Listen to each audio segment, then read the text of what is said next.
I already talked about the first demand about stopping the fast tracking the deportation of these children, and the second demand is that we want the President Obama to redirect the $2 billion that he's proposing to militarize the border even more, and that to go towards psychological services for these youth and for other detainees in detention and for other transitional services for the people who are currently in detention, especially the children. There's other demands that we're going to make and that the speakers will be discussing during this press conference. First, I would like to ask Professor Lacey Abrego from UCLA, who's going to talk about what is pushing these children to the border, what is pushing them to the U.S., the factors. Disculpe, lo voy a decir en inglés y en español. Mi nombre es Esther Portillo y represento la Alianza para los Derechos Humanos de los Niños Refugiados. My name is Esther Portillo and I represent the Alliance for Human Rights of Child Refugees and Families. Buenas tardes, mi nombre es Lacey Abrego, soy profesora de la Universidad de California, Los Ángeles. Soy nacida en El Salvador, con mi familia en 1980, huyendo a la guerra civil. Y de niña,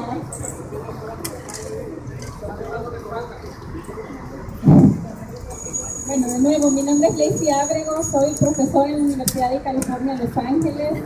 Soy nacida en El Salvador, vine aquí con mi familia en 1980, huyendo de la guerra civil.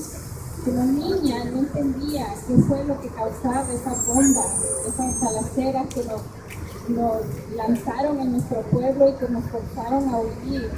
Y tomó muchos años para aprender sobre mi historia y entender el papel tan importante que jugó el gobierno de Estados Unidos en proveer el financiamiento y el entrenamiento de esos soldados que atacaron a nuestro pueblo y que nos forzaron a venir aquí. Ahora, viendo lo que está ocurriendo, estas imágenes tan impactantes de los niños que han arriesgado la vida para llegar a un lugar donde se sientan seguros, esto es simplemente un capítulo más reciente de esta historia larga y muy dolorosa. Me duele ver cómo los están tratando, son unos refugiados que necesitan nuestro apoyo. Estamos pidiendo, ante todo, de que rechacemos la intensificación de las deportaciones. Estamos pidiendo que reconozcamos que el gobierno de Estados Unidos también está creando este problema, que aunque ya no están huyendo una guerra civil, están huyendo los resultados de los tratados de libre comercio, que no les proveen trabajos a la gente que sean dignos, que simplemente abren los países para que lleguen corporaciones a tomar ventaja del trabajo de nuestra gente y que dejan a los niños sin educación y sin oportunidad de desarrollarse y de integrarse positivamente en la sociedad. Entonces van a seguir viniendo estos niños y tenemos que tomar una posición que les apoye de manera integral. Cuando sea posible, los que ya vinieron, tenemos que reunirlos con su familia. A largo plazo también queremos que se revierta la política del Tratado de Libre Comercio y que de eso se invierta en educación para los niños, para que no tengan que arriesgarse de esta manera. Very briefly in English, my name is Lacey Abrego. I'm a professor at UCLA. I was born in El Salvador and I came here in 1980 with my family, also seeking refuge at that time for a civil war. As a child, I did not understand what was causing the bombing and the shootings that forced us to leave our country. And it took many years for me to learn that history and to understand the very central role of the U.S. government in providing the funding and the militarization of our country that allowed for that civil war to cause the damage that it did. Today, as I see these very heartbreaking images of children coming here, risking their lives, seeking refuge, I'm reminded that this is just the most recent chapter of a very long and painful history in the region. And the U.S., though it is not funding a civil war at the moment, is supporting free trade agreements that are allowing these countries to open up to corporations that take advantage of our people's work without providing education or any other opportunities for children to live peacefully in the region. So as long as we support these policies, children and family will continue to find a way to survive. That's all they're doing. In the short term, we ask that they stop expanding detention centers, that they stop putting children into detention centers, that whenever possible they be reunited with their families here. And in the long term, we ask that we revert these policies of free trade agreements that are blocking opportunities for all our people in Central America, and think about investing instead in education and development policies that will allow people to remain in the countries where they want to stay and live in peace. Thank you.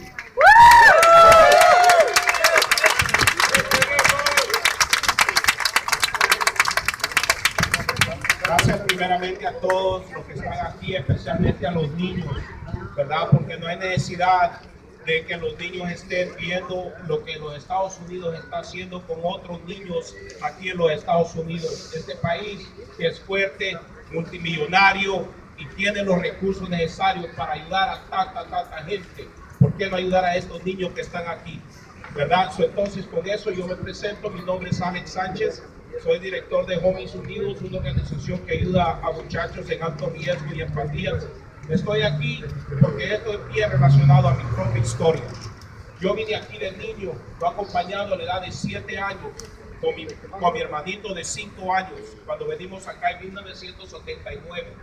Nosotros aquí no tuvimos oportunidad de poder tener a alguien que nos ayudara a integrarnos a esta comunidad, alguien que nos dijera por qué estábamos aquí, sino que fuimos abandonados, fuimos dejados allá en Centroamérica, ¿verdad? Por nuestros padres que tuvieron que huir de la guerra o la pobreza en la cual estábamos viviendo en ese entonces. Cualquier excusa que los padres nos dijeran para nosotros, como yo niño, yo nunca lo entendía y siempre sentía como un abandono. Lo sentía como un abandono. Entonces, lo que los niños están pasando ahorita es exactamente lo que yo pasé. ¿Verdad? Que fuimos niños, que fuimos dejados a nuestra deriva y como sea que hemos estado donde teníamos que estar. Lo hemos venido para acá, irónicamente, porque los Estados Unidos con sus políticas de relaciones exteriores han sido la causa en cual tantos de nosotros hemos tenido que emigrar a este país. En esos puntos, ¿verdad? Estamos viendo que la guerra en la droga y la guerra en las pandillas que se ha implementado desde 1905 allá, con las políticas para detener y colaborar más para arrestar más a pandilleros, con las deportaciones masivas que se han habido, ¿verdad? Año tras año, han empeorado el sistema allá en Centroamérica, donde ahora ya la policía anda actuando como pandillas. La policía centroamericana está corrupta, están escuadrones de la muerte ahora que andan matando a cualquiera con impunidad. No van ellos a la cárcel y aunque los quieran enjuiciar, ellos liberan su libertad. Entonces estamos viendo que estas políticas que han implementado como Kafka, neoliberales que ahora siguen ahorita empujando cómo poder hacer al rico más rico en nuestros países y a los pobres más pobres. La dolarización de nuestro colón en El Salvador, ahora cuando miramos a George Washington en los dólares todos los días, ¿verdad? Son los problemas que han causado esta crisis que ahora nos enfrentamos, ¿verdad? Entonces, mi nombre es Alex, my name is Alex Sanchez. I'm the director of Homies Unidos here in Los Angeles. We work with youth and gang violence. We're here today, especially us, because I directly relate to the situation in which we're living. I myself was a child when I came to this country at 7 years old, and my brother was 5 years old. We came here and we were exchanged for money in downtown LA, not too far from here in Skid Row, to people that we didn't know anymore, which were our parents, that we had been separated from for over 5 years. The reasons was because of the U.S. supported war in El Salvador that was pushing us out, seeking refuge, ironically, in the country that was also investing in the war. We came here seeking refuge, and it's like during those times.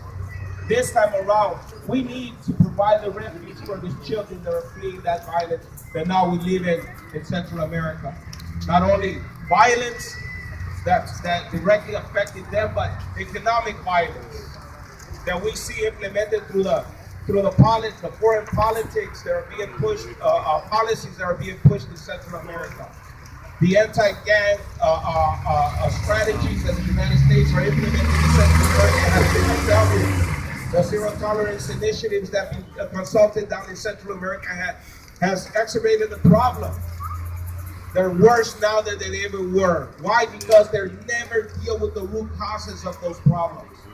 We need to have the U.S. government redirect those $2 million to support these children here and provide the necessary needs for them to have legal representation. But we also need them to start demanding that those governments in Central America and Mexico change their policies towards their people. They're pushing our people out for remittances. And the United States is complicit of that with their slave labor here in the United States. Our people, our immigrant people have made this country rich. And we cannot let this country that has so much richness also push our children out of here. These are children. They're children. There are children that are coming here seeking refuge. They're not refugees. They're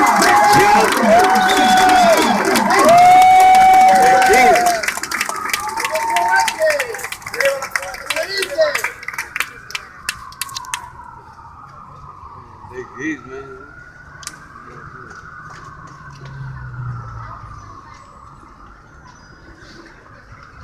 Quisiera presentar a Federico Bustamante de Casa Libre.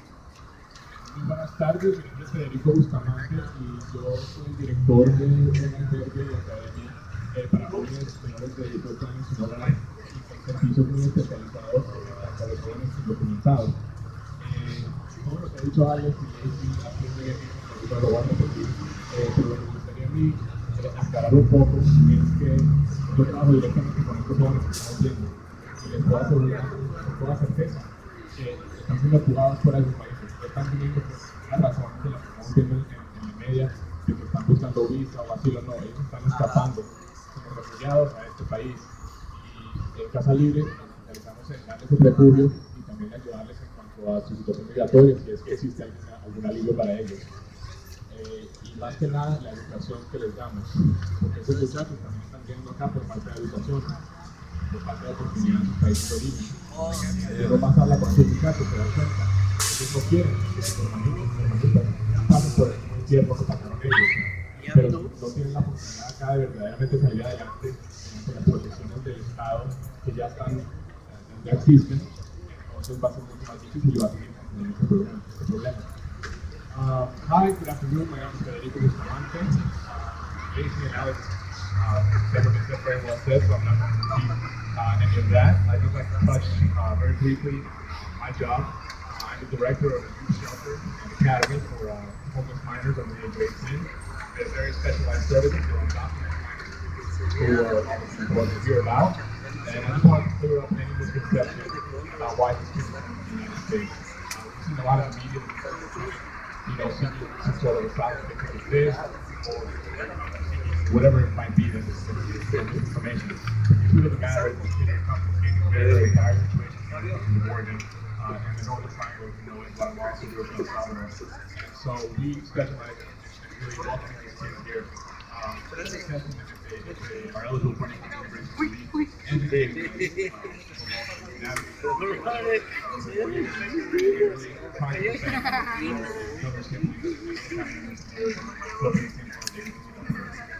Thank you very much.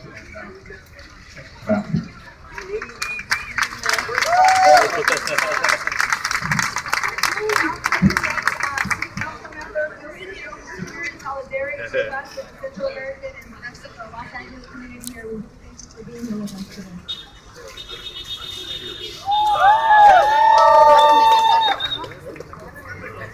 My name is Chris Leo. I am the city council member of the first district that has the largest population for Central America.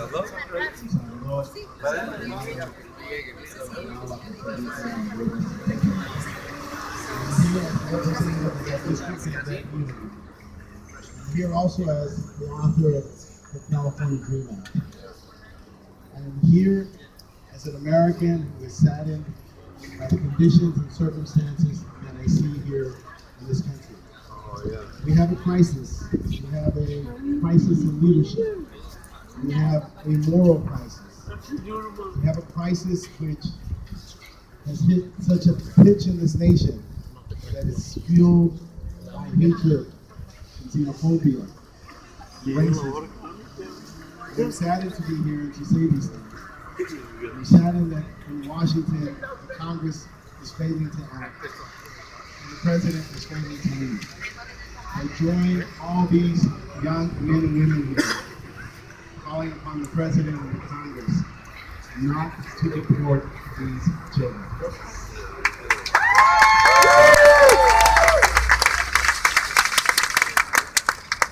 Those $2 billion that the President seeks will be better utilized in providing humane relief consistent with the law, with due process, constitutional protections for the children who are coming here. I stated earlier, they are products of our foreign policy. They are here seeking an opportunity. I spoke to a young man last night who had come the same way that these young people come.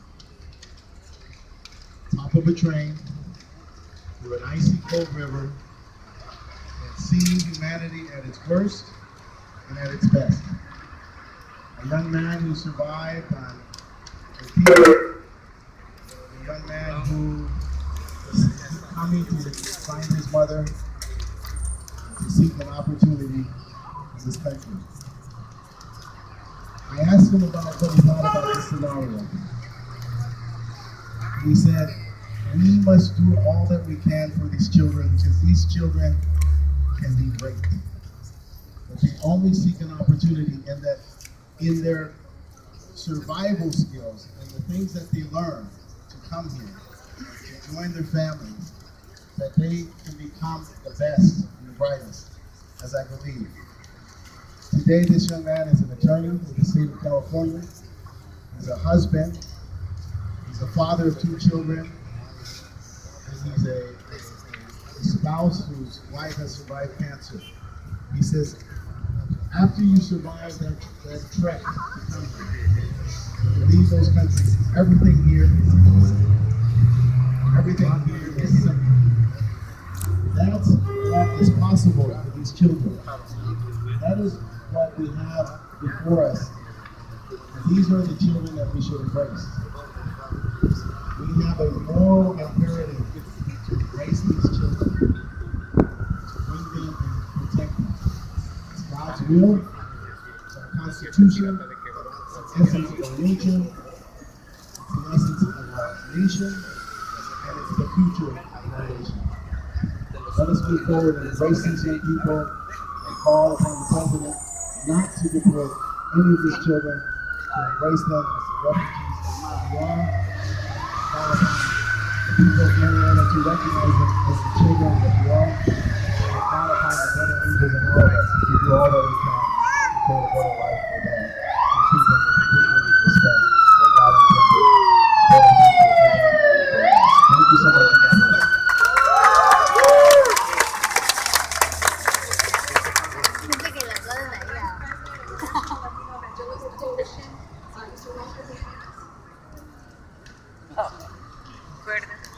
My name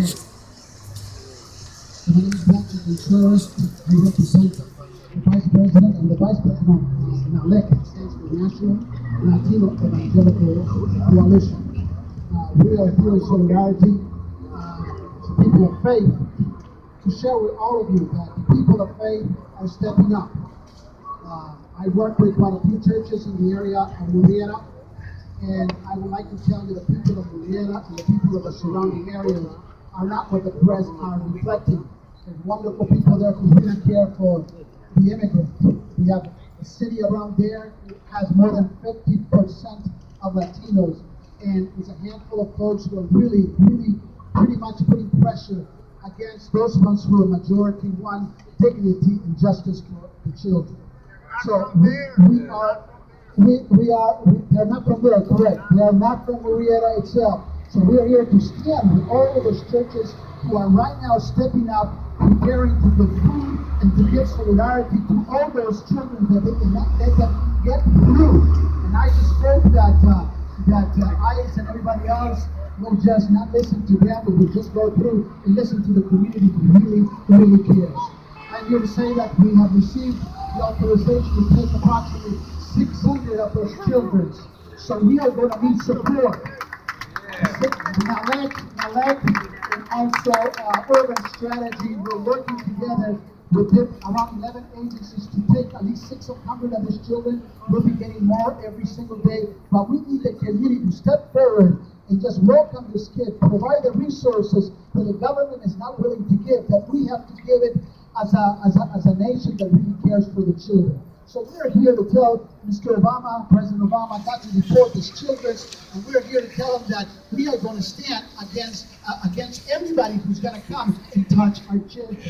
We are for the children, y nosotros estamos aquí para el cuidado de los niños y queremos que estos niños sean protegidos. Mi nombre es Walter Contreras, trabajo con la ley, una organización latina de miles de iglesias que se están preparando para proveer ayuda a más de 600 niños que van a ser entregados por ICE a esta organización de la ley Urban Strategy. Queremos que ustedes sepan que las personas que viven en Murrieta y en otros lugares que hay más del 50% de latinos no son la reflexión de aquellos poquitos que se han puesto en contra de querer frenar a estos buses que han querido pasar. Este mensaje es para decirles que tenemos mayoría y nosotros queremos a nuestros niños y al futuro de nuestro pueblo. Apoyémonos. Estoy llamando a los pastores, a los líderes religiosos para que den sus iglesias, abran sus iglesias para tomar a todos estos niños. Más de 52 mil niños en estos momentos. More than 52,000 children right now. In a few months we're going to have more than 80,000 children coming to a border. I want you to know many of these children are refugees. They are turning themselves in. They're not crossing the border illegally or undocumented. So we want you to know that we need to give them the justice that they deserve. Tenemos que darles a estos niños la oportunidad de la legalidad, de ser protegidos como refugiados en este país. Muchas gracias.